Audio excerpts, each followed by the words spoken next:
Gimana caranya kita ngerasain semangat pergi ke masjid atau semangat menyebut nama Allah, semangat melibatkan Allah itu kayak semangat kita nge-break ketika kita dalam bekerja, atau mungkin break me time kalau untuk kita pribadi gitu ya, butuh me time ketika kita penat dengan urusan keluarga, kita penat dengan urusan pekerjaan, kita capek dengan berbagai macam masalah, akhirnya kita butuh waktu untuk sendiri. Kita butuh me time, atau mungkin kita butuh waktu untuk berdua dengan pasangan kita, sehingga kita mungkin jalan kemana, makan di mana, nonton apa, dan seterusnya. Itu kan semangat gitu ya. Bahkan kalau udah dijadwalin, misalnya kalau malam minggu besok kita misalnya mau nonton film misalnya, itu belum kejadian tapi udah bisa bikin break di hati kita, udah bisa bikin lega gitu. Walaupun kita punya banyak beban, tapi pas tahu minggu besok kita mau jalan nih, kan jadi nyaman nih. Sebesar apapun masalah kita, tetap aja semangat.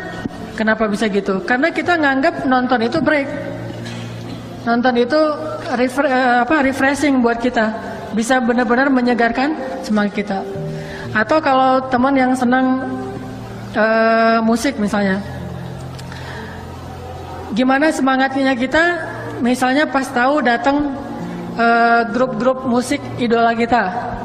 Sebutlah kalau anak-anak reggae misalnya datang grup musik reggae yang dari Brazil gitu, atau dari Jamaika datang ke Indonesia, atau anak-anak rock, atau NoFX misalnya datang untuk anak-anak punk rock misalnya, atau duet sama manggung bareng dengan Rosemary.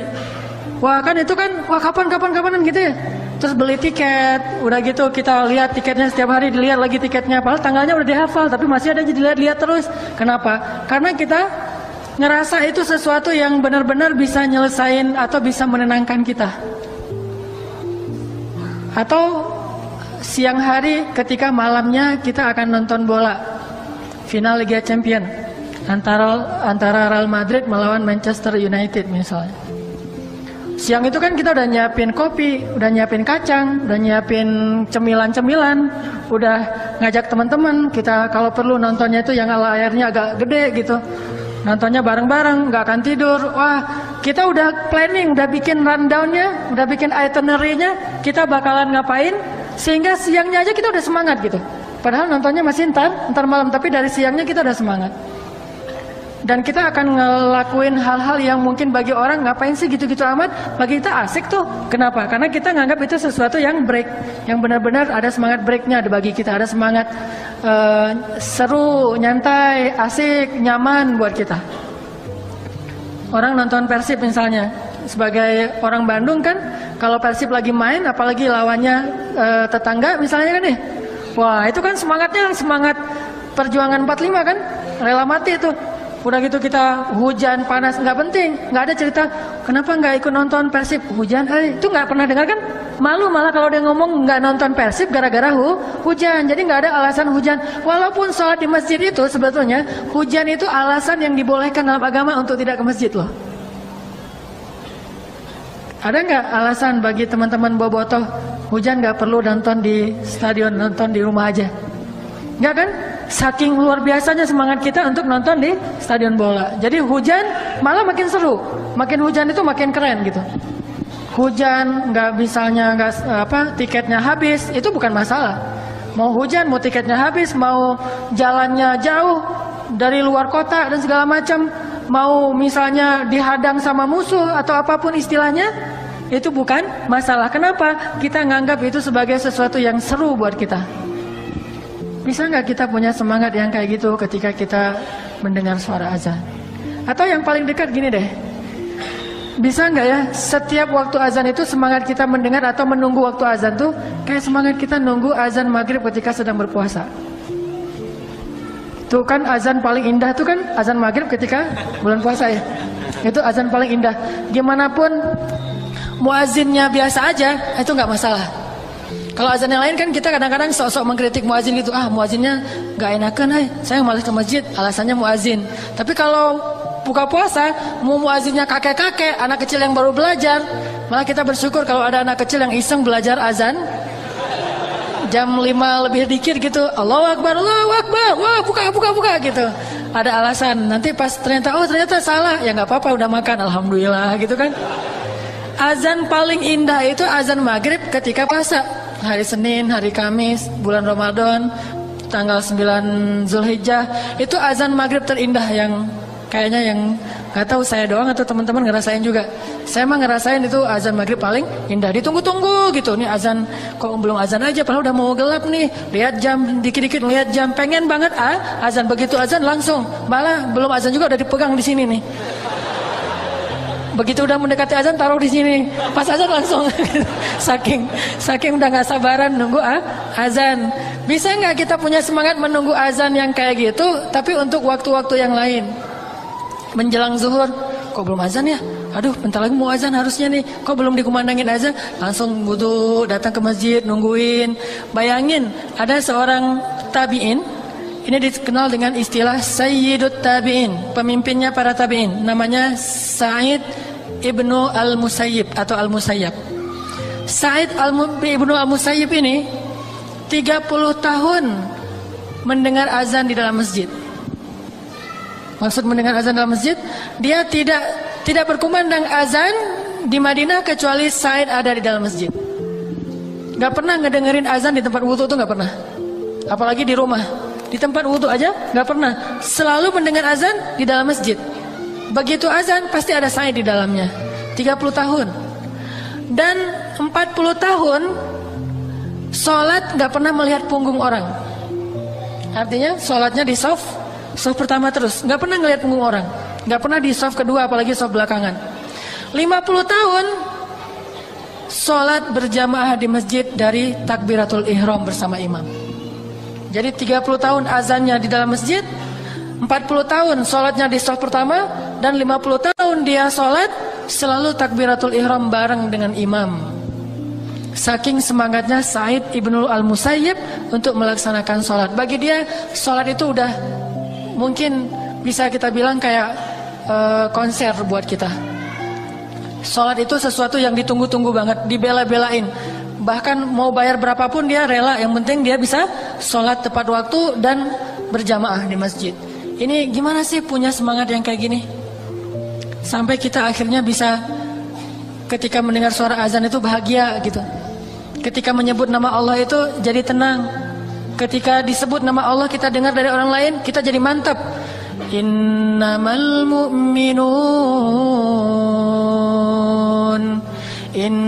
mu'minun alladzina idza dzukirallahu wajilat qulubuhum. Mukmin yang sebenarnya jika disebut nama Allah hatinya gemetar. Wa idza tuliyat 'alaihim ayatuhu zadatuhum imana. Kalau dibacakan ayat Allah, imannya bertambah. Wa 'ala rabbihim yatawakkalun. Bertawakal kepada Allah Subhanahu wa taala, berserah diri kepada Allah. Bisa nggak sih pas dengar azan kalimat Allahu Akbar, Allahu Akbar, langsung gemetar hatinya, gemetar rindu gitu. Kita pengen banget, saya pribadi tuh pengen banget begitu dengan azan tuh rindu gitu. Aduh, dipanggil sama kekasih saya nih, langsung wudu, langsung datang ke masjid dengan perasaan berbunga-bunga, bahagia, dipanggil. Kayak kita di miss call oleh calon kita. Saya bilang calon ya. Kalau saya mah di miss call sama istri. Tapi beda sih di miss call sama istri sama calon gitu, beda. Di miss call sama calon itu lebih cepet datangnya gitu ya. Di miss call sama istri ini pasti mau nagih uang bulanan ini mah. Coba bayangin di miss call oleh istri kita, di miss call oleh calon kita, atau mungkin bagi sebagian orang di miss call oleh pacarnya. Itu miss call tuh di capture sama dia. Lagi miss call keluar suara dia Yayang gitu ya, capture, langsung capture. Jam, tanggal dan segala macam di capture. Wah, bangga dilihat-lihat. Sekali dapat SMS dihafal SMS-nya. Cuma satu SMS yang dia nggak berani hafal, lo gue N, itu nggak dihafal sama dia. SMS putus. Kalau SMS ya saya terima atau apapun lah bahasanya, saya belum pernah diterima soalnya ya. Jadi nggak tahu gimana sih rasanya diterima nembak gitu. Bilang aku suka lu sama kamu mau nggak jadi pacar aku? Terus dia jawabnya gimana sih? Kalau ya saya soalnya keseringan dibilang enggak sih, soalnya jadi nggak. Jadi nggak ngerti rasanya iya tuh gimana gitu. Satu-satunya iya yang saya dapatin itu iya menikah. Alhamdulillah gara-gara itu jadi terjaga. Kalau iya untuk jadi pacar belum pernah, jadi nggak tahu rasanya gimana gitu. Yang sering tuh enggak malas gitu banget sih sama saya.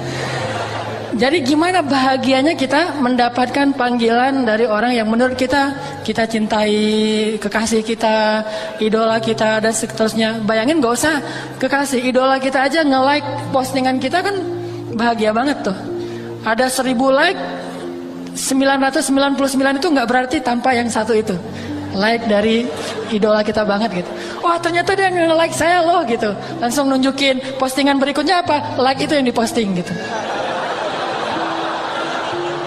Jadi dapat like dari yang kita idolain itu di capture, diposting lagi. Di like lagi sama dia 2 kali. Akhirnya dia malas juga, akhirnya dia unfollow.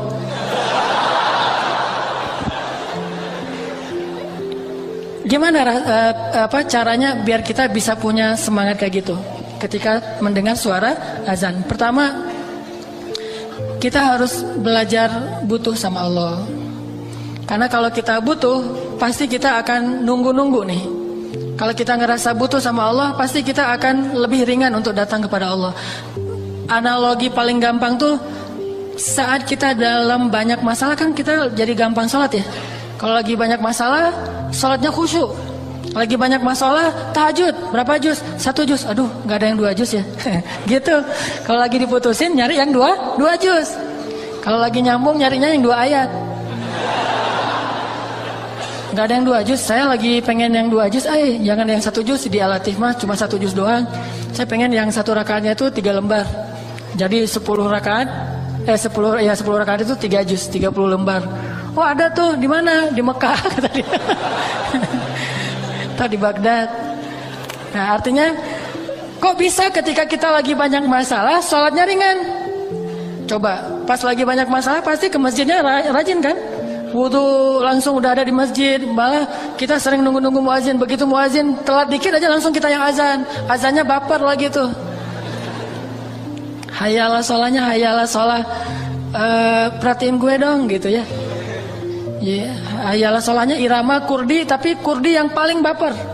Kalau Kurdi kan hayya 'alas shalah.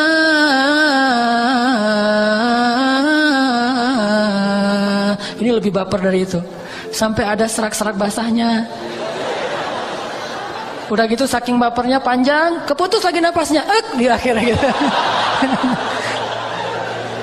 Ini semangat ke masjid. Kok bisa? Karena kita ngerasa butuh sama Allah. Ya Allah, lembutkanlah hati bapaknya supaya bapaknya itu butuh kan? Jadi semangat. Lagi banyak hutang, ya Allah mudahkanlah saya dalam membayar hutang. Kalau perlu tolong lembutkan hati orang itu supaya melunaskan hutang saya. Gitu. Ini kan gara-gara kita butuh. Cuman kenapa kita selalu ngerasa butuhnya pas lagi ada masalah? Bukankah hidup kita itu sebetulnya dalam banyak masalah? Dan masalah itu sebagian besarnya kita belum sadari karena belum terjadi mungkin. Kita selalu butuh Allah Subhanahu wa taala dan kadang Allah, bahkan bukan kadang, sering Allah itu menolong kita, menyelamatkan kita dari banyak masalah tanpa kita sadari sehingga kita pikir nggak ada masalah. Padahal masalah itu datang kepada kita, Allah Allah bentengi kita dengan sholat kita yang sebelumnya. Sehingga pas masalah datang, akhirnya dia mental lagi. Datang lagi masalah, hilang lagi, datang lagi. Itu lebih sering daripada masalah yang udah datang kepada kita, kemudian Allah angkat setelah kita ngerasain. Malah lebih sering kita belum sempat merasakan masalah, udah Allah angkat masalahnya. Cuman kita nggak sadar. Makanya Allah mengatakan, yas'aluhu man fis samawati wal ard kulla yawmin huwa fi sya'n. Setiap hari Allah sibuk mengangkat masalah dari hambanya. Ada yang diangkat masalah setelah hamba itu merasakannya sehari, 2 hari, setahun, 2 tahun. Ada yang diangkat masalah itu sebelum hamba itu merasakan masalah ini.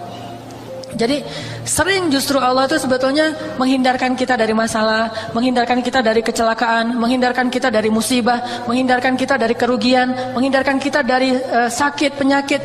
Sering menghindarkan kita dari banyak hal. Cuman Allah nggak pernah ngomong gini, hei hambaku, ini udah ya satu masalah aku hindarin nih. Kamu bersyukur gak sih? Ya bersyukur Allah, alhamdulillah gitu. Terus ini hambaku, kalau Allah mau ngomong kayak gitu, kayaknya kita nggak sempat ngapa-ngapain. Kenapa? Sehari mungkin 1000 kali Allah akan ngomong kayak gitu kepada kita. Dihindarkan. Baik masalah yang menimpa kita secara personal ataupun masalah yang menimpa kita secara kolosal. Baca deh sains tentang astronomi. Dalam semalam itu berapa asteroid atau komet atau bintang jatuh ke bumi yang terhindar oleh kebesaran Allah Subhanahu wa taala. Bayangin ukuran mobil aja. Walaupun ukurannya gede terus pas sampai bumi karena terkikis oleh gravitasi jadi seukuran mobil kena rumah kita, kan lumayan tuh. Bayangin kalau Allah tidak menghindarkan. Makanya Allah mengatakan di dalam Al-Qur'an, bagaimana kami menjaga kalian dari langit dan dari bumi di dalam surat Al-Mulk. Apakah kalian merasa aman? Padahal Allah Subhanahu wa taala lah yang menjaga kalian di langit dan di bumi. Terus siapa yang memberi kalian minuman, memberi kalian udara dan segala macam. Allah tuh banyak ngasih kebaikan buat kita. Yang harusnya kemarin kita ketularan dengan penyakit seseorang, tapi Allah hindarkan kita nggak ketularan, yang ketularan teman kita. Akhirnya kita jadi menjenguk dia, bukan dia yang menjenguk kita. Kok bisa? Kita nggak sadar aja. Bukankah kita sering harusnya menjenguk dijenguk oleh teman kita, malah kita yang menjenguk dia kan ya? Sama kayak saya sama teman pergi misalnya lagi ke Batu Karas. Ternyata kita sama-sama digigit nyamuk di sana mah. Nyamuk apa? DBD. Pas sudah digigit nyamuk pulang, baru di jalan dia udah sakit. Akhirnya pas sampai di Bandung saya ngejenguk dia. Walaupun seminggu kemudian dia jenguk saya sih. Tapi setidaknya harusnya mungkin bukan saya doang, saya, dia dan beberapa teman yang lain rata-rata pernah kegigit nyamuk lah karena di sana banyak nyamuk. Cuma kenapa kita berdua doang yang sakit walaupun dia duluan kemudian saya. Bayangin kalau yang lain juga kena. Yang lain yang nggak kena DB itu mungkin ngerasa saya mah nggak kena sakit. Padahal mungkin dia pantas juga untuk dirawat di rumah sakit, tapi Allah menghindarkan musibah itu dari dia. Dia aja nggak sadar. Dan itu sering terjadi dalam hidup kita.